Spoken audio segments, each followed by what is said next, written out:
ازيكم يا بنات، انا منى والنهارده عامله لكم فيديو عن روتين الاستحمام الاسبوعي، فيا رب الفيديو يعجبكم. اول حاجه بعملها بغسل شعري بشامبو تشي.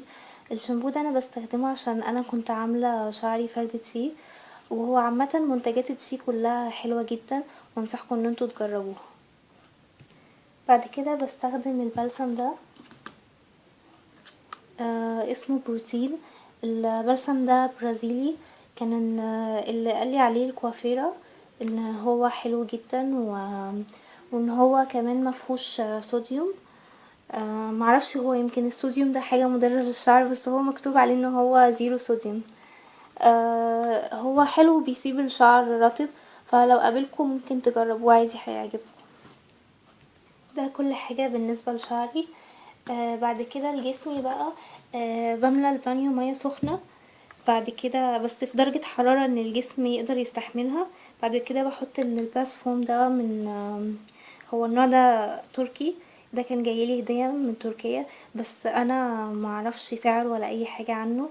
ياريت لو حد يعرف حد بيبيع المنتجات دي يقولي، عشان انا بجد عجبني وريحته تحفة، ريحته كده بال تشيز كيك بالتوت، ريحته تحفة. وكان جاي معاه كمان كريم للايدين بنفس الريحة وزي صابونة كده، سكراب حلوة برضو. فهي المنتجات بصراحة كلها كانت جميلة، فيعني لو قابلتكم في اي حتة قولولي وانتوا كمان جربوها. انا بحط منه كمية صغيرة في البانيو، وبقعد في البانيو 10 دقايق، وببقى مثلا عاملة معايا شاي اخضر بالنعناع بشربه وانا نايمة في البانيو. اكيد كلكم عارفين اهمية الشاي الاخضر وان هو مفيد جدا، وكمان انتي لو بتعملي دايت فهو الشاي الاخضر سحر. بعد كده بعمل سكراب لجسمي بملح الحليب. النوع ده انا كنت شارياه من على جروب على الفيسبوك، وحلو جدا، بيخلي البشرة ناعمة زي الأطفال، وبس مش بس حتى في لحظتها، لأ ده ممكن للأسبوع اللي بعديه. ده كان مش فاكرة سعره بصراحة. في كمان اللي هو بلاقيه في الصيدلية، اللي هو بلاقيه على طول في الصيدلية، اللي هو يوكو.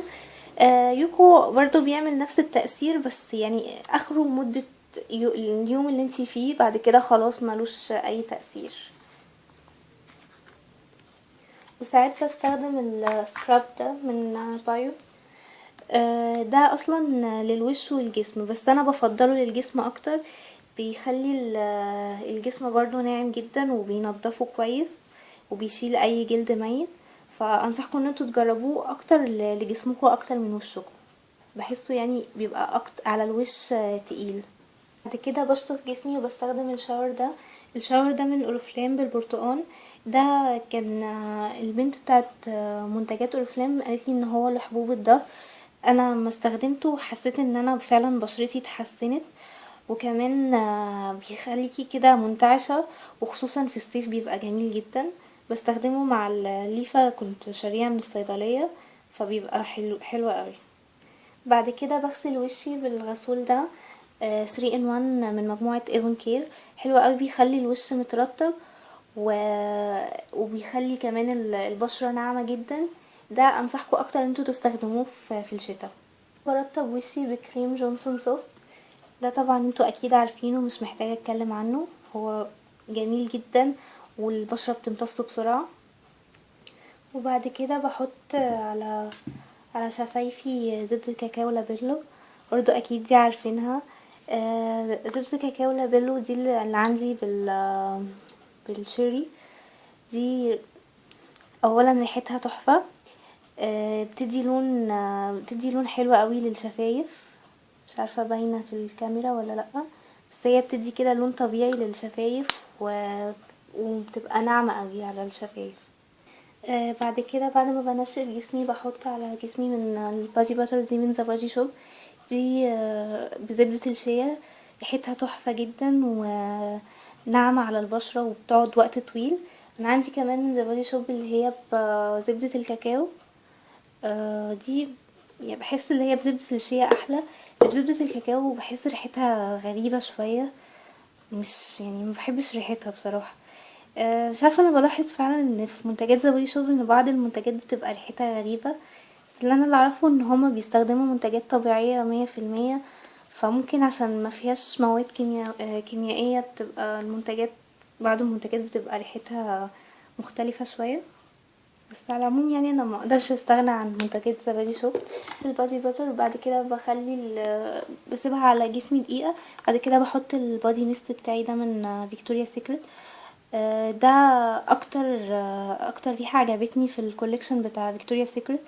ده اسمه بيور سيدكشن. ده احسن واحد، انتوا روحوا وشموا كله، بس ده اكتر واحد بجيبه واكتر واحد حبيته يعني.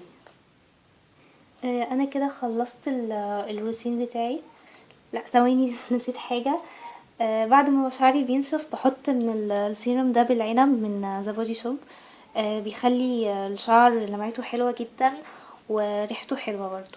تقريبا قلتلكوا على كل حاجة. وخلصت الروتين بتاعي. عايزة اقولكوا على حاجة بقى، فكرة جاتلي.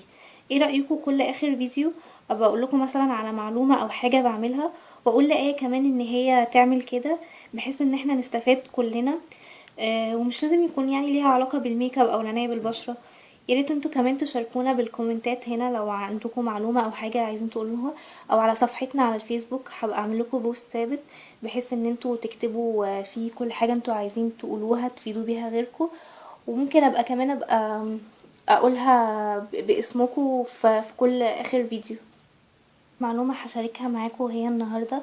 انا كل يوم قبل ما انام بمسح المنطقة الحساسة بزيت الورد. زيت الورد بيفتح المنطقة وكمان بيديها ريحة حلوة.